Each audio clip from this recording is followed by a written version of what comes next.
అందరికీ నమస్కారం అండి. ముందుగా మనము సంస్కృత సంధుల గురించి నేర్చుకుందాం. అసలు సంధి అంటే ఏంటి? వేరువేరుగా ఉన్న పదాలను కలిపి రాయడం జరుగుతుంది. ఈ పదాల కలయికనే సంస్కృతంలో, తెలుగులో సంధి అని అంటారు. ఇప్పుడు మనం సంస్కృత సంధులు నేర్చుకుందాం. ఈ సంస్కృత సంధుల్లో అచ్చు సంధులు, హల్ సంధులు ఉంటాయి. అచ్చు సంధులు అంటే కేవలం అచ్చుల మధ్య మాత్రమే జరుగుతాయి. అవేంటో తెలుసుకుందాం. మొదట సవర్ణ దీర్ఘ సంధి. సవర్ణ దీర్ఘ సంధికి సూత్రం ఆ, ఇ, ఉ, రులకు అవే అచ్చుల పరమైతే వాటి దీర్ఘం ఏకాదేశం అవుతుంది. ఏకాదేశం అంటే రెండు అక్షరాల స్థానంలో ఒకే అక్షరం రావడం ఏకాదేశం అని అంటారు. ఉదాహరణ దేవాలయము. వాకి దీర్ఘం ఉంది చూడండి. ఇక్కడ దేవా ప్లస్ ఆలయము. ఇక్కడ ఆ ప్లస్ ఆ ఈజ్ ఈక్వల్ టు ఆ అంటే దీర్ఘం వచ్చింది.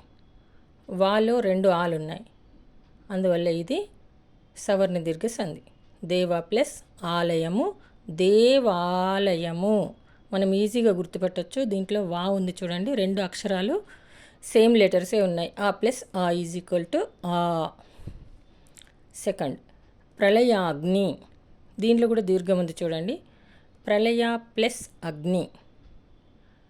ఆ ప్లస్ ఆ ఈజ్ ఈక్వల్ టు ఆ అంటే దీంట్లో ఆ ప్లస్ సెకండ్ ఆ వచ్చినా దీర్ఘమే వస్తుంది, రెండు పొట్టి లెటర్లు వచ్చినా దీర్ఘమే వస్తుంది. దీంట్లో యూకి ఆ పరమైతే యా వచ్చింది చూడండి. ప్రళయాగ్ని, ప్రళయ ప్లస్ అగ్ని. చూడండి, ఈ ప్లస్ ఈ ఈజ్ ఈక్వల్ టు ఈ. ఇది కూడా సవర్ణ దీర్ఘ సంధికి సంబంధించిన పదం. గిరీష, రెండు ఈలు ఉన్నాయి రీలో. గిరి ప్లస్ ఈషా, ఈ ప్లస్ ఈ ఈజ్ ఈక్వల్ టు ఈ. దీంట్లో చూడండి రీలో రెండు ఈలు వచ్చాయి, అందుకోసమని ఇక్కడ ఈ ఉంది, పూర్వపదంలో ఈ ఉంది, పరపదంలో ఈ ఉంది. ఈ రెండు కలిపితే సెకండ్ ఈ వచ్చింది చూడండి. గిరీష. కవీంద్ర. దీంట్లో కూడా వాకి గుడి దీర్ఘం ఉన్నది చూడండి. కవి ప్లస్ ఇంద్ర, ఈ ప్లస్ ఈ ఈజ్ ఈక్వల్ టు ఈ. కవీంద్ర, కవి ప్లస్ ఇంద్ర, కవీంద్ర. దీనిలో రెండు ఈలు ఉన్నాయి కాబట్టి ఇది కూడా సవర్ణం. సవర్ణం అంటే సేమ్ లెటర్. ఇది చూడండి, భానుదయం. ఊ ప్లస్ ఊ వచ్చింది చూడండి. నూలో రెండు ఊలు ఉన్నాయి. భాను ప్లస్ ఉదయం. భానుడు అంటే సూర్యుడు, ఉదయించడం. ఊ ప్లస్ ఊ ఈజ్ ఈక్వల్ టు ఊ. దీనిలో నూలో రెండు పదాలు ఉన్నాయి, నూలో రెండు లెటర్స్ ఉన్నాయి. ఊ ప్లస్ ఊ ఈజ్ ఈక్వల్ టు ఊ. సూక్తి. సు ప్లస్ ఉక్తి. సు అంటే మంచి, ఉక్తి అంటే మాట. ఊ ప్లస్ ఊ ఈజ్ ఈక్వల్ టు ఊ. అందువల్ల ఇది కూడా సవర్ణ దీర్ఘ సంధి. సవర్ణం. చూడండి, ఊ ప్లస్ ఊ ఈజ్ ఈక్వల్ టు ఊ. మాతృనము. ఇది రూ తోటి. రూ ప్లస్ రూ ఈజ్ ఈక్వల్ టు రూ. మనకు సూత్రంలో ఉంది చూడండి. ఆకు ఆ, ఈకి ఈ, ఊకు ఊ, రూకి రూ. సవర్ణం అని అంటారు. అలాగే మాతృనము. మాతృ ప్లస్ రుణము. రూ ప్లస్ రూ ఈజ్ ఈక్వల్ టు రూ. చూడండి, తాకి రుత్తన దీర్ఘమిస్తే త్రూ.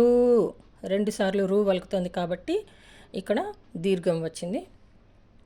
మాతృ ప్లస్ రుణము, తల్లి రుణము. మనం తీర్చుకోలేనిది తల్లి రుణమే. రూ ప్లస్ రూ ఈజ్ ఈక్వల్ టు రూ. నెక్స్ట్ పితృనము. పితృ ప్లస్ రుణము. ఇక్కడ చూడండి, పితృ అంటే రూ పలుకుతుంది. రూ ప్లస్ రూ ఈజ్ ఈక్వల్ టు రూ.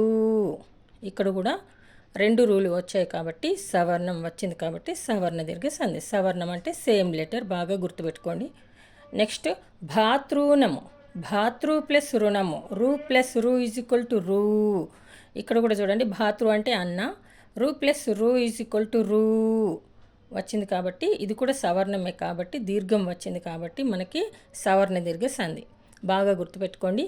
దేవాలయము, ప్రళయాగ్ని, గిరీష, కవీంద్ర, భానుదయము, సూక్తి, మాతృనము, పితృనము, భాతృనము.